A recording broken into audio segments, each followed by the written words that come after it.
Hey everybody, I am going to be making potato salad to go with our burgers tonight. So I've been waiting for this one to come in because I've been dying to show you a little bit of a hack in the kitchen.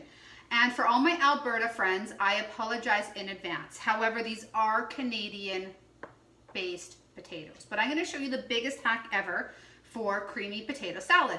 Now you can make this without cream. I know some of my clients don't eat dairy. You can make this as a vinaigrette as well, but I'm going to make this traditional potato salad today. Now this is my biggest hack. So outside of boiling the eggs, which I did, I'm actually going to take diced canned potatoes. Has anybody used these before? I know if you were my husband and maybe me a few months ago, you would have been like, who the heck uses canned potatoes? It's a huge time saver. So I got the diced. I'm just going to go drain them. I got 2 cans. And this is going to be your biggest potato salad time saver.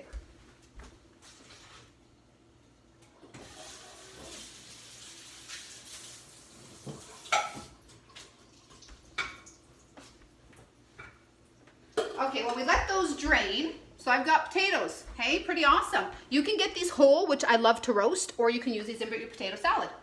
So what I did is I cut up about 3 stalks of celery, okay? Now what I love about potato salad is you can kind of use what's in your fridge. So whatever vegetables you have, you can essentially throw in. There's no recipe. Now there is a recipe on the jar, but I kind of didn't look at it, but I'll follow it here shortly for the sauce. But what I'm gonna take is my celery. I have some chives. You can do green onions, chives, sweet, chopped diced onion, whatever you want. No onion if you don't like onion at all, but I like it for the color. Now I wanted something colorful in there because this is really our only vegetable tonight. So I did red pepper, and I know my kids love red pepper, so I'm just gonna throw that in. These are my magic little portion bowls, hey? They got the measurements on the side. They got a silicone top that doesn't leak. It's quite brilliant. Now, if you haven't boiled eggs, or you're always wondering, I'm sure you guys have all boiled eggs, but if you don't know how hard they are, I love this little kitchen gadget. I'm sure you can probably get it from Alibaba.com, but it tells you if they're soft, medium, or hard. Now, if you're my husband, he likes to make it go all the way purple. Don't do that, it's disgusting. All you want is hard, okay? Now, if you're boiling them for egg salad, it probably doesn't matter, but if you want a soft cooked egg, brilliant, it tells you exactly how it is. The real trick is to actually keep this in the fridge so it's the same temperature as your eggs. But honestly, that's only if you're British and you're super picky like some people in my life, but it's fine if you keep it in a drawer.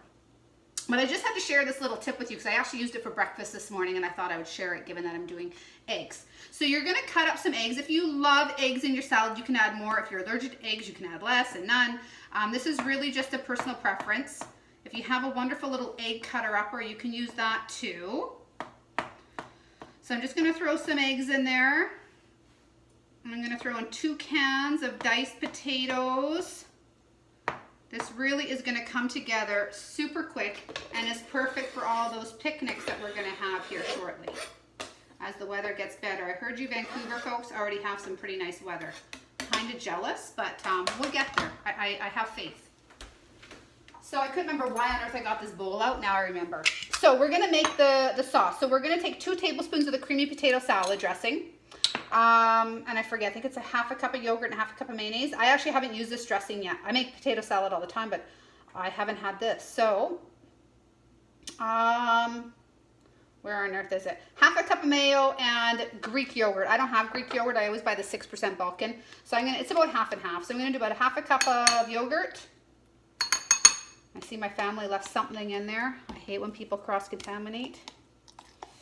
And a half a cup of mayo-ish. Now, I really like mustard, and I still have some of the Oktoberfest mustard, which is like a Dijon mustard. So I'm going to throw in a little bit of extra mustard just because I like that in my potato salad. And I'm going to take 2 tablespoons of my salad dressing. Oh, I'm so excited about this one. I'm going to give it a mix. Now, most seasonings, the dressings, if you're not that familiar with them, they do best sitting for a little bit, but because I'm making this salad up ahead for dinner, kind of like when I do my coleslaw, I let it sit in the fridge for a bit, that's fine. But if you're using the dips and things like that, like you're making it to dip, let it sit for a bit because those herbs and spices do take a little bit of time to kind of come through. Now, I always add salt and pepper to everything Epic here. It's the dietitian that can't live without salt, but I really believe if you don't have to cut out salt, why would you? You just want to cut back, keep the levels in moderation, but salt really does bring vibrancy to the food, so you really do need to add a little bit of salt or your food's going to taste completely flat. So you're going to do all these beautiful seasonings and nothing's going to come through. So you don't need to add a lot, but you do need to add a little bit for a pop, in my opinion. Okay, so here goes our beautiful salad dressing. Oh, yeah, I'll do this actually. The potatoes are quite brittle, so I'll mix all of this in first. It looks lovely. Lots of fresh herbs in there. And again, just a big shout out to all my clients that have been waiting so patiently for their summer orders. We've had a record May, equivalent to months worth of orders, and with the social distancing, we are behind. They have ordered, I think, hired 60 to 100 staff out in Victoria to help get those orders out, and they're starting to turn over now. So hopefully most of you guys that ordered should see your orders this week. Okay, so now I'm gonna throw on my potatoes.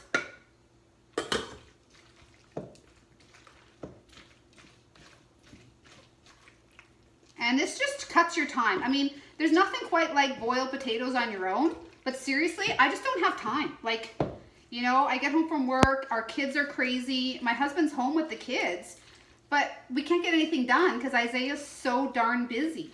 So wherever I can cut corners right now, I am loving. I actually probably would have added more eggs to this, honestly. I probably would have added a couple more eggs.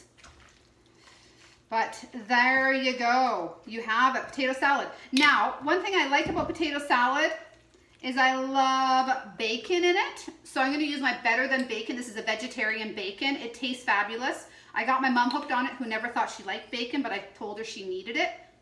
And Isaiah, well, that's why I've only used this a couple times, but it's like down to there, because Isaiah just eats it like a little mouse out of his hand. So I'm going to put some Better Than Bacon on top. And I'm going to put a little bit of smoked paprika just for color. Just a little bit for color on top. The smoked paprika just has such a nice full flavor. Different than regular paprika. Regular paprika is kind of sweet. This one's very smoky, like it's been over an oak fire. It has the most amazing smell. So there you go, potato salad. How long did that take us? 7 minutes minus the dicing. So I think we all have time for 10 minutes to make a homemade potato salad. So I hope you guys are having a great weekend. I got a few videos to share with you. We are on a Burger Mania day today. So by the end of the day, we are going to have burgers. Talk to you soon. Bye.